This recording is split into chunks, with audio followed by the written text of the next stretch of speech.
What do big international companies do in the world economy, and how do they affect local businesses? Let's talk about what big international companies do in the world economy and how they affect local businesses. There are two main points to consider here. First, these big companies really push globalization forward. Think about how a company like Apple works. They design their products in the US, but make them in China. This kind of setup is common for big companies, and it makes products cheaper for us to buy. But there's a flip side. Sometimes these companies move jobs to places where it costs less to pay workers, and that can mean fewer jobs back home. Now let's talk about how they impact local businesses. Take a big store like Walmart. When it opens in a new place, it offers lots of products at really low prices. This is great for shoppers, right? But it's tough for the small stores nearby.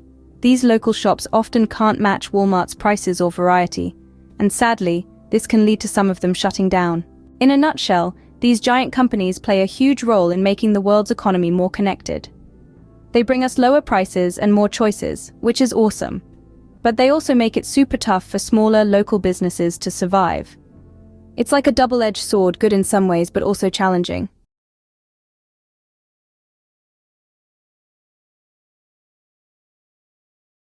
How would your daily life and relationship with technology be different if you lived Living 40 years ago would significantly alter my daily life, especially in communication and information access. Without smartphones and the internet, keeping in touch would involve writing letters and using landlines, leading to longer waits for responses and less frequent updates. For example, sharing exciting news would mean sending a letter and eagerly awaiting a reply, a process taking days or weeks, unlike today's instant messaging. Accessing information and entertainment would also shift dramatically. I'd rely on newspapers, television, and radio instead of quick online searches. Research would mean hours in the library, sifting through books and periodicals, a stark contrast to digital resources. I recall my uncle describing how he meticulously planned his research trips to the library, carefully noting information by hand. These changes would significantly slow down daily activities, fostering a deeper appreciation for direct, simpler experiences.